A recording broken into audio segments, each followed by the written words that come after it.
Hello everyone, welcome back to my channel skill arc. मैं हूं प्रियंका और जो आज की हमारी क्लास रहेगी, इस क्लास में हम एक्सरसाइज 16.3 स्टार्ट कर रहे हैं। इससे पिछले वीडियो में एक्सरसाइज 16.3 का इंट्रोडक्शन हमने देखा था। तो पिछला वीडियो अभी तक आपने नहीं देखा है तो ऊपर आपको लिंक मिल जाएगी, और ऊपर से लिंक नहीं मिलती है तो वीडियो के डिस्क्रिप्शन बॉक्स में लिंक मिल जाएगी। साथ ही साथ जितने भी हमारे चैप्टर कंप्लीट हो गए हैं सभी की प्लेलिस्ट की लिंक्स भी मैंने मेंशन कर दी हैं डिस्क्रिप्शन बॉक्स में ही। ठीक है, तो डिस्क्रिप्शन बॉक्स से आसानी के साथ आप कोई भी चैप्टर देख सकते हैं। ठीक है, तो इंट्रोडक्शन वीडियो जरूर देख लीजिएगा, क्योंकि उसमें मैंने वो सारी चीजें बताई हैं जो हमारी एक्सरसाइज 16.3 में काम में आने वाली हैं। ठीक है, तो स्टार्ट करते हैं और सबसे पहले हम लेंगे क्वेश्चन नंबर 1।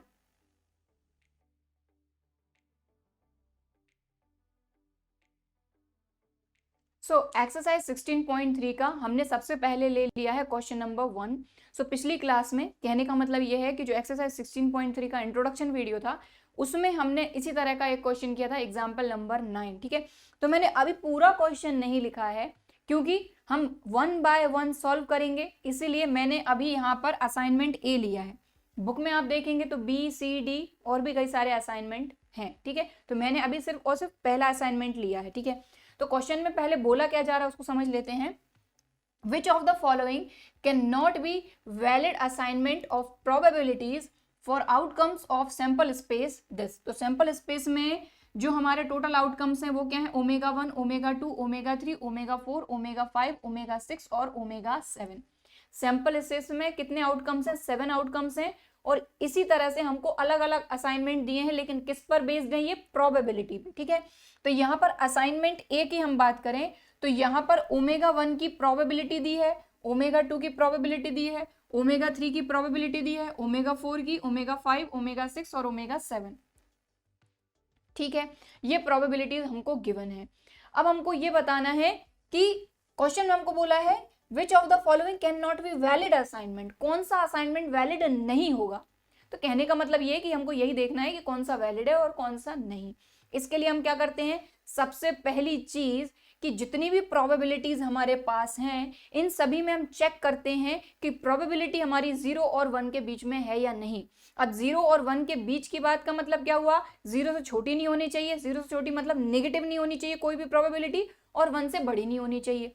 तो सबसे पहली चीज तो हम यहाँ पर यही देखेंगे कि 0.1, 0.01, 0.05, 0.03, 0.01, 0.2 और 0.6, ये सारी की सारी प्रोबेबिलिटीज को अगर आप देखेंगे तो ये सभी नेगेटिव नहीं है और सभी 1 से बड़ी भी नहीं है, मतलब 1 से छोटी है। कहने का मतलब 0 और 1 के बीच में आ रही है।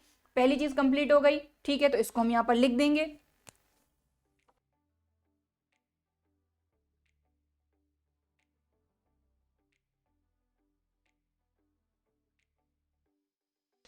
Each of the number P omega I, P omega आई का मतलब प्रोबेबिलिटी ऑफ ओमेगा आई मतलब 1, 2, 3, 4, 5, 6, 7।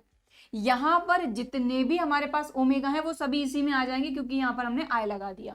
ठीक है, तो ओमेगा 1 की प्रोबेबिलिटी, ओमेगा 2 की प्रोबेबिलिटी, 3 की, 4 की, 5 की, 6 की, 7 की, सब इसी में आ गए। इसीलिए हमने यहां लिखा each of the number P omega आई, ये सभी पॉजिटिव है और 1 से छोटे हैं।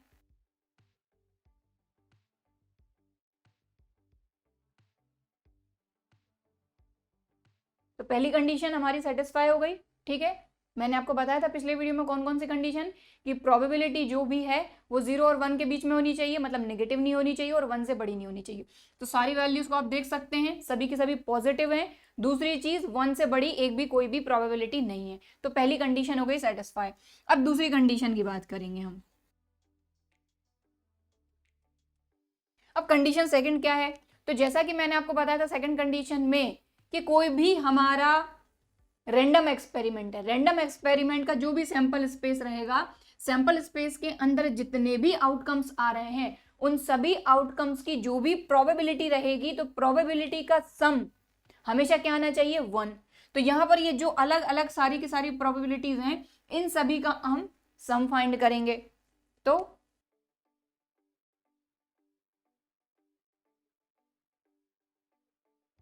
सम ऑफ प्रोबेबिलिटीज, अब इन सभी का सम फाइंड करते हैं। तो P omega 1 plus P omega 2 मतलब probability of omega 1 plus probability of omega 2, इसी तरीके से omega 3, probability of omega 4 plus probability of omega 5 plus probability of omega 6 plus probability of omega 7। ठीक है, तो क्या है, पहली probability 0.1, 0.1 plus 0.01 plus 0.05 plus 0.03 plus 0.01 plus 0.2 plus 0.6।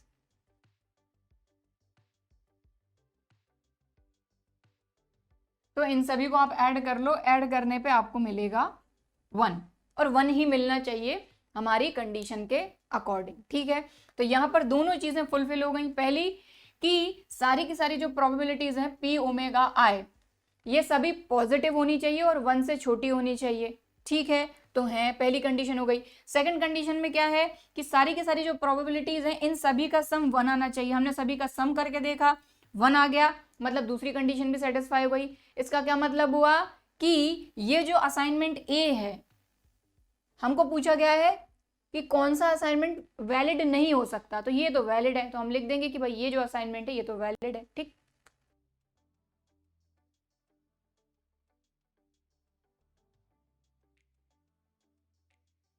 ठीक, तो अभी क्वेश्चन नंबर 1 में हमने असाइनमेंट ए अकेला लिया है और उसको सॉल्व किया। तो इस तरीके से आपको सारी चीजें एक्सप्लेन करके बतानी है कि पहली कंडीशन क्या है जो कि सेटिस्फाई हो गई, तभी जाके आपको दूसरी कंडीशन पे जाना है। दूसरी कंडीशन देखिए, ये भी सेटिस्फाई हो गई कि सारी की सारी प्रोबेबिलिटीज आप इन सभी को ऐड करके देख लेना, आपको 1 ही मिलेगा, और 1 ही मिलना चाहिए सारी की सारी प्रोबेबिलिटीज को ऐड करने पर। तो 1 आ गया, दोनों कंडीशन सेटिस्फाई हो गई, इसीलिए जो असाइनमेंट ए है वो वैलिड है।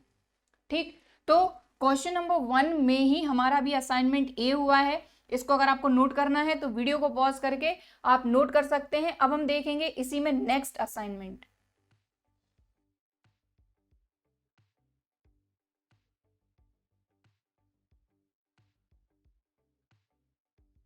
तो यहां पर अब जो हमारे सारे के सारे आउटकम्स हैं उन सभी की प्रोबेबिलिटीज दी है, प्रोबेबिलिटी दी है जो असाइनमेंट बी है उसमें सभी की सभी सेम है। ठीक है, तो पहली चीज हम क्या देखेंगे कि क्या ये नेगेटिव है इनमें से कोई भी, तो नेगेटिव नहीं है, मतलब 0 से छोटा तो कोई भी नहीं है।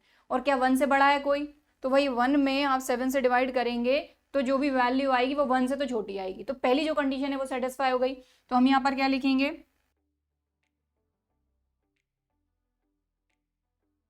Each of the number probability of omega I, omega I मतलब omega 1 2 3 4 5 6 7 is positive and less than 1। तो आप चाहें तो less than and equal to 1 भी लिख सकते हैं, और चाहें तो लेस देन 1 जैसे लिखना चाहें वैसे लिख सकते हैं। ठीक है,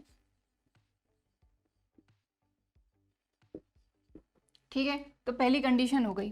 अब दूसरी कंडीशन क्या है कि इन सभी को ऐड करने पे आपको क्या मिलना चाहिए, 1। तो चलो करते हैं।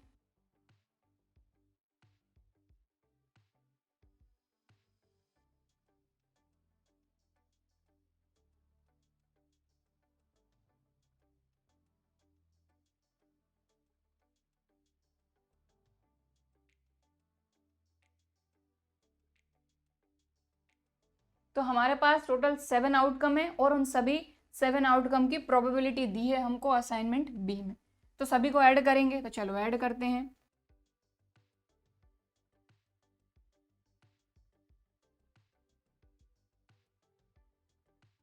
ठीक है, P omega 1, P omega 2, P omega 3, P omega 4 5 6 7। ठीक है, अब जैसा कि आपको पता है ये सभी के सभी सेम है, 1/7 1/7, और कितनी टाइम्स है, 1 2 3 4 5 6 7।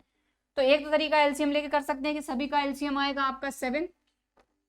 ठीक है, और ऊपर के जो सारे के सारे 1 है सभी के बीच में प्लस है, तो 1 को आप 7 टाइम ऐड कर दो, तो 1 + 1 + 1 + 1 7 टाइम 7 हो जाएगा।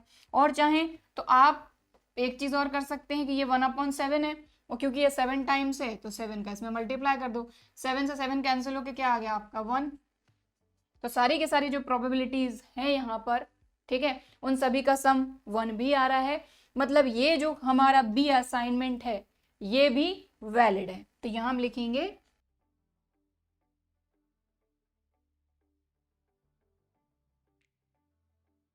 ठीक है, समझ में आ गई बात। तो सिंपल सी 2 चीजें करनी है। पहला, निगेटिव नहीं होनी चाहिए कोई भी प्रोबेबिलिटी, या फिर 1 से बड़ी नहीं होनी चाहिए। तो पहली कंडीशन हो गई सेटिस्फाई। दूसरी क्या है कि जो भी सारी की सारी प्रोबेबिलिटीज हैं उन सभी को ऐड करने पे क्या आना चाहिए, 1। ठीक, तो दोनों चीजें हो गई, मतलब ये जो असाइनमेंट बी है ये वैलिड है। ठीक, तो इसको भी अगर आपको नोट करना है तो वीडियो को पॉज करके आप नोट कर सकते हैं। अब हम देखेंगे असाइनमेंट सी। ठीक, तो अब मैं इसको हटा रही हूं।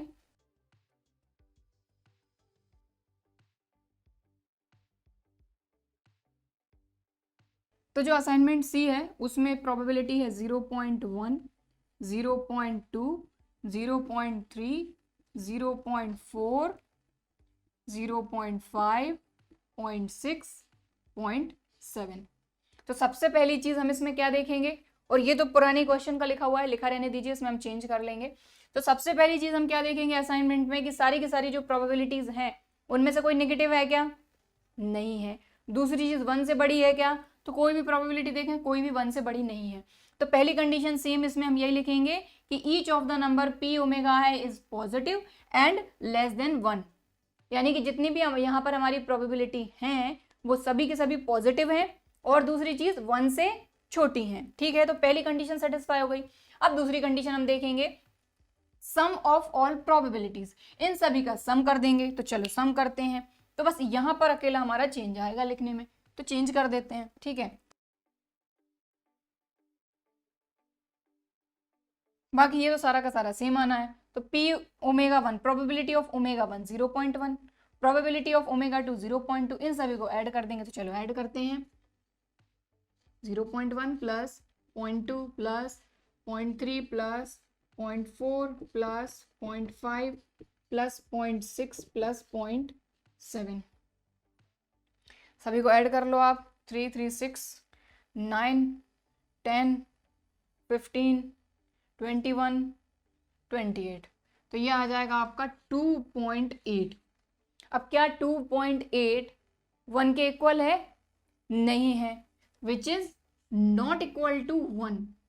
तो अगर एक कंडीशन भी, एक पॉइंट भी सेटिस्फाई नहीं होता, मतलब वो जो भी असाइनमेंट है वो वैलिड नहीं है।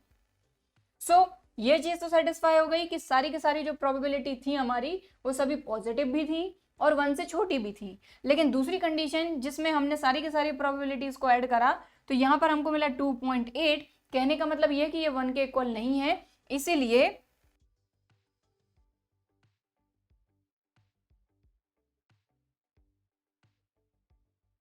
बस इतनी सी चीज ही करनी है आपको। ठीक है, तो हमने क्या करा, देख लिया सभी के सभी पॉजिटिव हैं, 1 से छोटे हैं, पहली चीज। और दूसरी चीज में हमको क्या करना है, सभी को ऐड करना है। ऐड करने पे अगर 1 आता है तो ठीक, 1 नहीं आता है तो वैलिड नहीं है। ठीक है, तो इसको भी अगर आपको नोट करना है तो वीडियो को पॉज करके आप नोट कर सकते हैं। अब हम चलते हैं नेक्स्ट डी पर।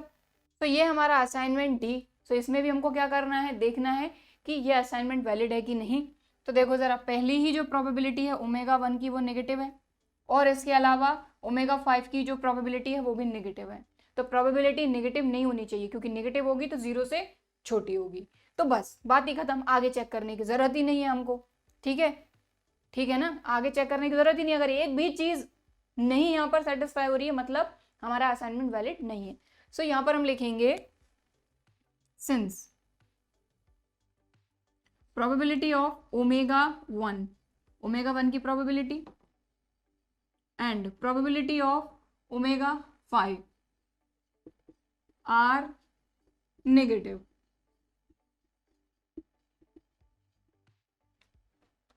So therefore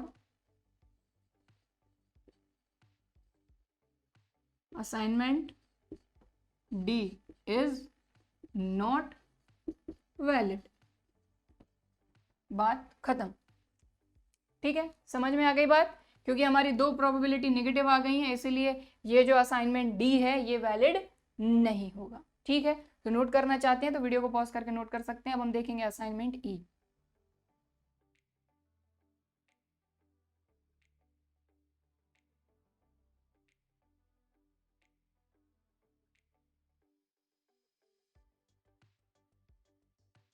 सो यहाँ पर नेक्स्ट असाइनमेंट जो है वो है असाइनमेंट ई। इसमें ये हमारी अलग अलग प्रोबेबिलिटीज हैं, ओमेगा 1 की, ओमेगा 2 की, ओमेगा 3 की और इसी तरीके से ओमेगा 7 तक। ठीक है, तो सबसे पहली चीज हम क्या देखेंगे कि निगेटिव तो नहीं है, निगेटिव मतलब 0 से छोटा तो नहीं है, तो देखें सभी के सभी पॉजिटिव हैं, तो चलो 0 से छोटा तो कोई भी नहीं है, मतलब नेगेटिव तो कोई भी नहीं है। दूसरी चीज हम क्या देखते हैं कि 1 से बड़ा नहीं होना चाहिए, तो देखो अगर डिनोमिनेटर में बड़ा नंबर है न्यूमरेटर से, कहने का मतलब यही हो जाएगा कि वो 1 से छोटा। देखो ये न्यूमरेटर छोटा है, यहाँ पर भी न्यूमरेटर छोटा डिनोमिनेटर से, यहाँ पर भी छोटा है, यहाँ पर भी न्यूमरेटर 4 है, यहाँ पर 5 है, यहाँ 6 है, यहाँ 15 है। तो यहाँ पे क्या दिख रहा है आपको कि न्यूमरेटर 15 है, डिनोमिनेटर 14 है। कहने का मतलब ये है कि अगर 14 से आप 15 में डिवाइड करते हैं तो 14 1s are 14, 5 में से 4 माइनस होगा तो यहाँ आ जाएगा 1। ठीक है, ये कैंसिल, डेसिमल लगा के यहाँ 0 आएगा, यहाँ 0 लगा के एक और 0 आएगा। कहने का मतलब ये है कि जो भी वैल्यू आएगी यहाँ पर वो 1 से बड़ी ही आएगी। ठीक है, और वैल्यू क्या 1 से बड़ी नहीं होनी चाहिए प्रोबेबिलिटी की, कोई सी भी प्रोबेबिलिटी की। ठीक है, तो यहां पर जो हम देख रहे हैं ये है 15/14। कहने का मतलब ये है कि 15/14 जो है ये 1 से बड़ा है। सो बस बात ही खत्म हो गई कि भाई यहाँ पर जो प्रोबेबिलिटी ऑफ ओमेगा 7 जो है ये 1 से बड़ा है, इसीलिए ये जो असाइनमेंट है ये भी वैलिड नहीं है। सो यहाँ पर हम लिख देंगे, रीजन दे देंगे कि since probability of omega 7 is greater than, बड़ी है वैल्यू किससे, 1 से। ठीक है, जो भी वैल्यू आएगी इसकी, इसको जब आप सॉल्व करेंगे तो 1 से तो बड़ी ही आएगी। सो देयरफॉर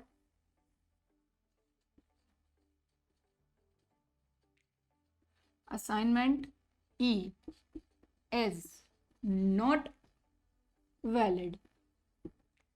ठीक, तो कहने का मतलब ये है कि जब इस तरह के क्वेश्चन रहेंगे जिनमें हमको चेक करना होगा कि आपका असाइनमेंट जो भी है वो वैलिड है या नहीं, तो बस दो ही चीज़ें चेक करना है आपको कि आपकी कोई भी प्रोबेबिलिटी नेगेटिव नहीं होनी चाहिए। ठीक है, और उसी में दूसरी चीज़ 1 से बड़ी नहीं होनी चाहिए, यानी कि 0 और 1 के बीच में होनी चाहिए। जो सेकंड चीज़ है वो क्या है आपकी कि सारी की सारी प्रोबेबिलिटीज का सम आपका 1 होना चाहिए। बस बात खत्म। और इनमें से अगर एक चीज़ भी आपकी यहाँ पर सेटिस्फाई नहीं होती है मतलब आपका जो भी असाइनमेंट है वो वैलिड नहीं है। क्लियर? ठीक है, तो देखें ये हमारा लास्ट असाइनमेंट था, इसी के साथ ही हमारा क्वेश्चन नंबर 1 कंप्लीट हो गया है। सो इसको अगर आप नोट करना चाहते हैं तो वीडियो को पॉज करके आप नोट कर सकते हैं।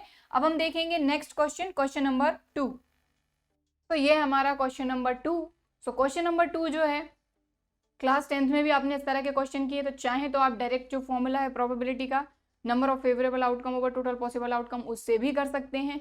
और अभी हम जिस तरीके से कर रहे हैं कि पर्टिकुलर किसी इवेंट की प्रोबेबिलिटी आप कैसे फाइंड करते हैं, उस तरीके से भी कर सकते हैं। ठीक है, तो चलो सबसे पहले क्वेश्चन में हमको क्या बोला जा रहा है, हमारा जो रैंडम एक्सपेरिमेंट है वो क्या है। तो क्वेश्चन में बोला जा रहा है अ coin is tossed twice, coin 2 time toss हो रहा है, यही आपका है रैंडम एक्सपेरिमेंट। और जब एक कॉइन को 2 टाइम टॉस करते हैं तो आपका सैंपल स्पेस क्या होता है, तो वो चीज हम यहां पर लिखेंगे। ठीक है,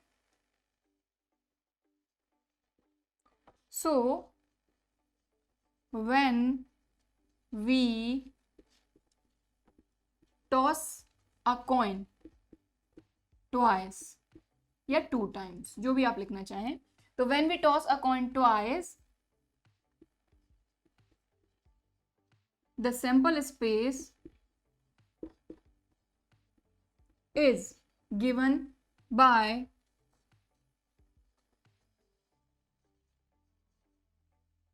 S इक्वल टू, तो जब हम किसी कॉइन को 2 टाइम्स टॉस करते हैं तो सैंपल स्पेस के अंदर जो भी टोटल पॉसिबल आउटकम्स रहेंगे वही आएंगे।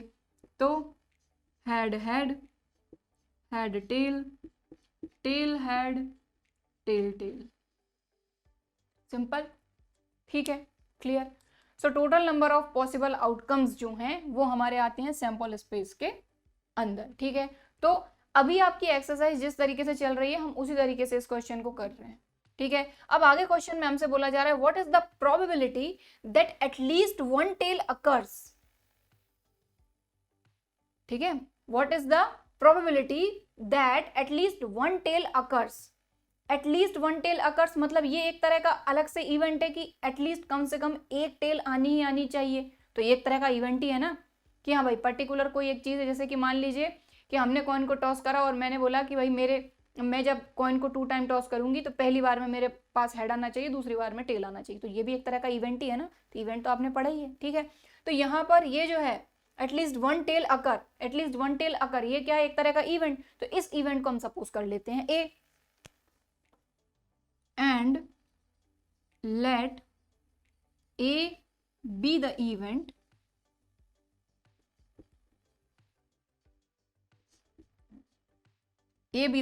अब ये इवेंट कैसा है, एटलीस्ट वन टेल अकर।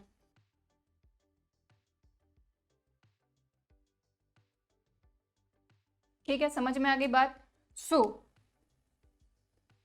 एटलीस्ट वन टेल अकर एग्जैक्टली नहीं बोला है, ठीक है। एग्जैक्टली बोला होता तो सिर्फ वही आउटकम लेते जिनमें एक एक टेल आई है, ठीक है। एटलीस्ट मतलब कम से कम एक टेल चाहिए। अगर 2 टेल भी हो जाएंगी तब भी कोई दिक्कत नहीं है, वो भी हम ले सकते हैं। तो कम से कम एक टेल, ज्यादा से ज्यादा यहाँ पर 2 ही हैं। तो यहाँ तो टेल है ही नहीं, तो ये तो इसमें नहीं आएगा क्योंकि एक टेल तो चाहिए। एक ये है जिसमें हेड टेल हेड में भी एक टेल है ही, मिल ही जाएगा। यहाँ पे 2 टेल है तो कोई दिक्कत नहीं, हमको कम से कम एक चाहिए, ज्यादा से ज्यादा 2 हो जाएंगे तो कोई दिक्कत नहीं है, ठीक है। तो हमको प्रोबेबिलिटी फाइंड करनी है एटलीस्ट वन टेल अकर। कहने का मतलब ये है कि ये जो इवेंट ए है इसकी प्रोबेबिलिटी फाइंड करनी है। सो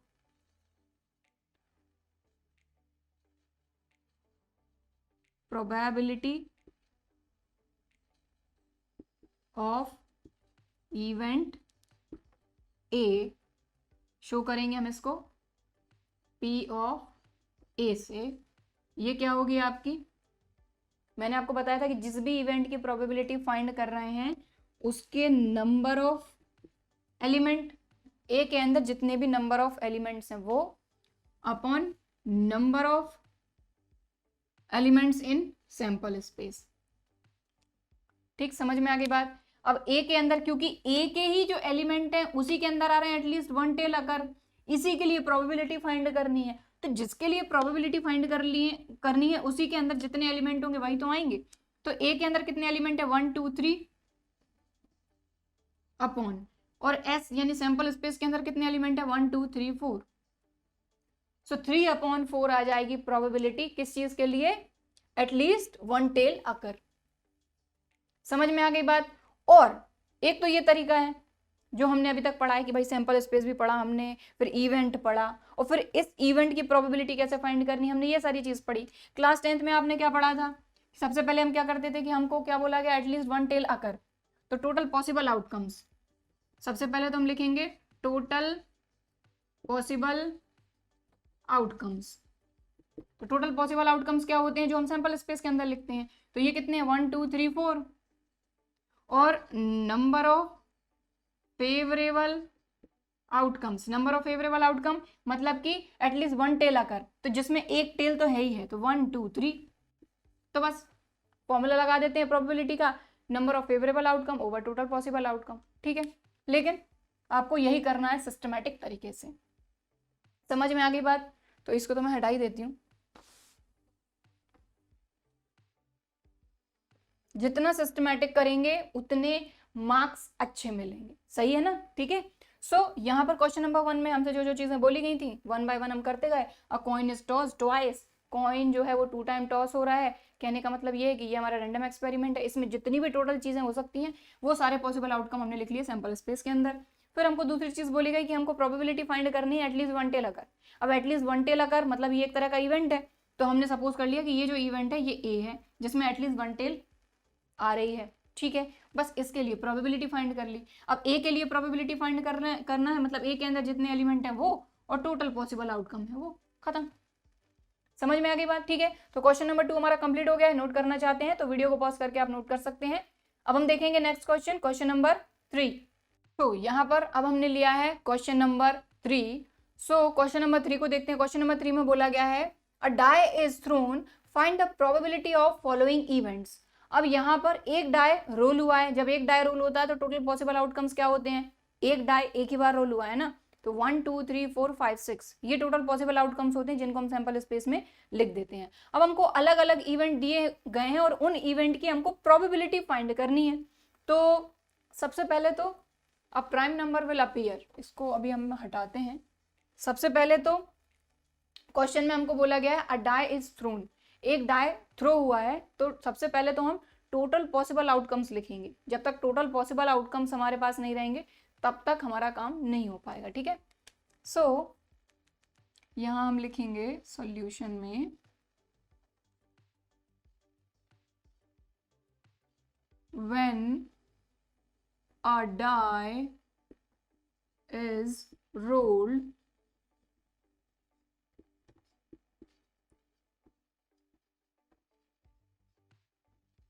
the sample space is given by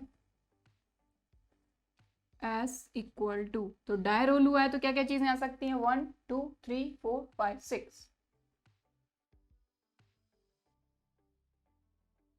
ठीक है। अब इसके अंदर हमको अलग अलग इवेंट दिए गए हैं, ठीक है। तो सबसे पहले तो वो जो इवेंट हैं उनको हम डिस्क्राइब करेंगे और उस इवेंट की हम प्रोबेबिलिटी फाइंड करेंगे। तो अब हम लेते हैं क्वेश्चन नंबर 3 के अंदर जो हमको क्वेश्चन नंबर 1 दिया है वो, अ prime number will appear.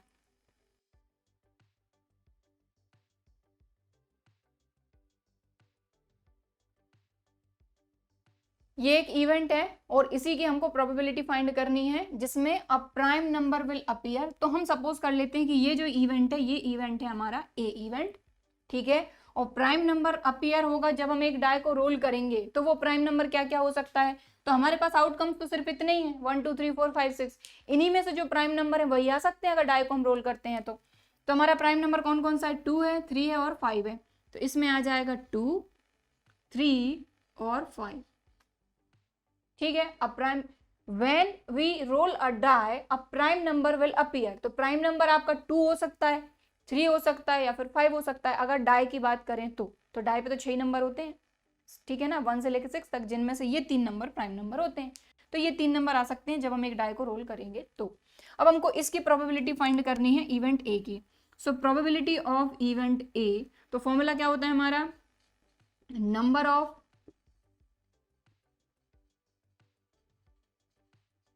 Favourable outcomes over total number of possible outcomes, यही फॉर्मूला होता है। तो फेवरेबल आउटकम मतलब किसके लिए प्रोबेबिलिटी फाइंड कर रहे हैं, ए के लिए। तो ए में कितने आपके नंबर ऑफ टर्म्स हैं, 1 2 3, या फिर आप लिख सकते हैं number of element in A upon number of element in S, क्योंकि total number of possible outcome तो आपके सैंपल स्पेस में ही होते हैं, ठीक है। बस वैल्यूज पुट अप कर दो। ए के अंदर कितने एलिमेंट हैं, 3, और सैंपल स्पेस के अंदर कितने एलिमेंट हैं, 6। तो ये हो जाएगा 3 अपॉन 6, 3 1 जार 3, 3 2 जार 6, 1 अपॉन 2 आ जाएगी प्रोबेबिलिटी किसकी, फॉर गेटिंग या फिर prime number will appear, getting prime number या फिर अ प्राइम नंबर विल अपीयर, जो भी चाहें आप लिख सकते हैं, ठीक है। तो ये आ गई आपकी प्रोबेबिलिटी। सो फर्स्ट हो गया है। अब इसको नोट करना है तो आप वीडियो को पॉज करके नोट कर लो। अब हम करते हैं सेकंड। सेकंड में क्या बोला गया है, अ नंबर ग्रेटर देन और इक्वल टू 3। सो इसको अब मैं हटा रही हूँ, आपको नोट करना है तो वीडियो को पॉज करके आप नोट कर लें, ठीक है।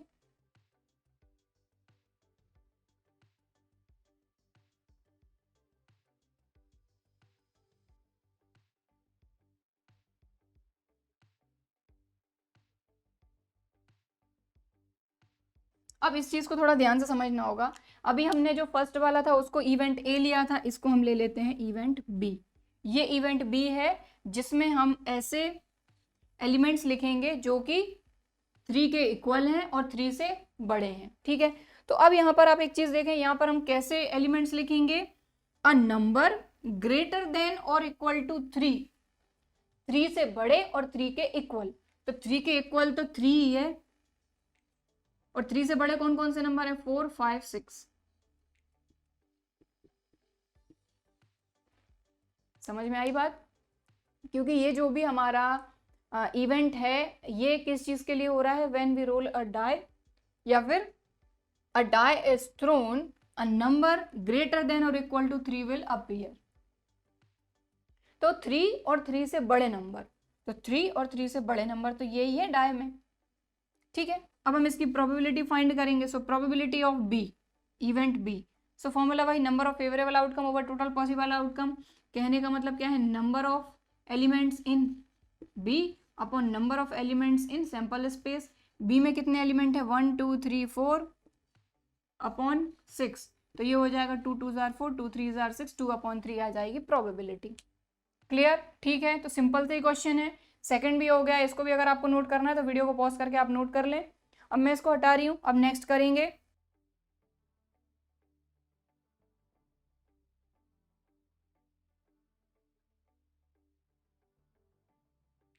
थर्ड है अ नंबर लेस देन और इक्वल टू 1, लेस देन और इक्वल टू 1। तो ये वाला जो इवेंट है इसको हम ले लेते हैं सी। ठीक है, और इसी की प्रोबेबिलिटी हमको फाइंड करनी है। सो ऐसा नंबर जो कि 1 से छोटा है या फिर 1 के इक्वल है, तो 1 के इक्वल तो 1 ही होगा, और 1 से छोटा नंबर यहाँ कहीं दिख रहा है आपको? अगर हम एक डाई को रोल करते हैं तो डाई को रोल करने पर 1 से कोई भी छोटा नंबर आ सकता है क्या? तो 1 से कोई छोटा नंबर होता ही नहीं, क्योंकि सबसे छोटा नंबर खुद 1 ही होता है। ठीक है, तो नंबर लेस देन तो 1 से छोटा तो नहीं है, लेकिन 1 के इक्वल 1 है। ठीक है, तो ये आएगा इसमें सिर्फ अकेला 1। अब ये जो इवेंट सी है इसकी प्रोबेबिलिटी हमको फाइंड करना है, तो फॉर्मूला हमारा वही सेम रहेगा, number of element in C upon number of element in S. तो इसके अंदर एलिमेंट सिर्फ एक ही है, टोटल पॉसिबल आउटकम्स कितने हैं, 6, 1 2 3 4 5 6, और ये जो इवेंट है इसमें एक ही एलिमेंट है 1, सो 1/6 आ गई प्रोबेबिलिटी। ठीक है, तो इसको भी अगर आप नोट करना चाहते हैं तो वीडियो को पॉज करके आप नोट कर सकते हैं। ठीक है, अब बढ़ते हैं नेक्स्ट पे, फोर्थ।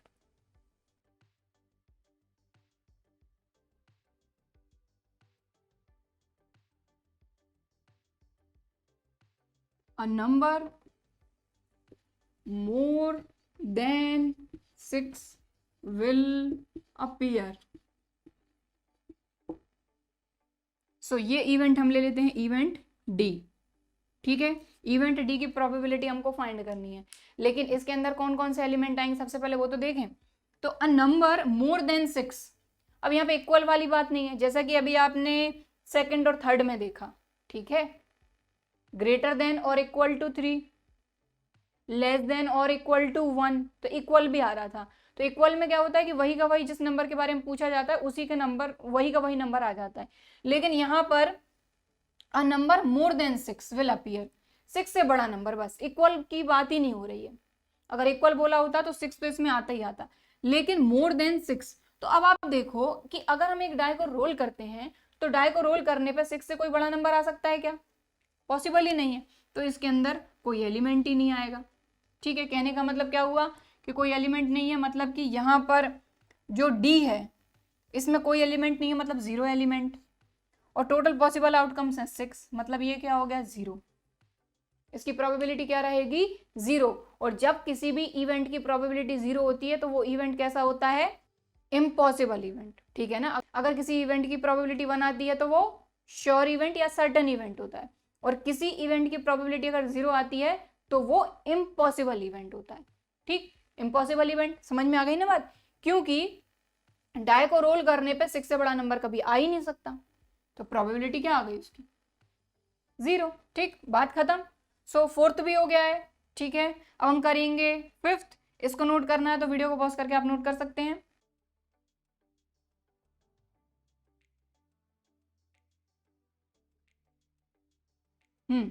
अब जो नेक्स्ट है आपका फिफ्थ, उसमें बोला जा रहा है a number less than 6 will appear. Equal की बात नहीं हुई है, अगर लेस देन और इक्वल 6 बोला होता तो 6 भी इसमें आता, लेकिन क्या बोला है सिर्फ लेस देन 6, 6 से छोटे नंबर।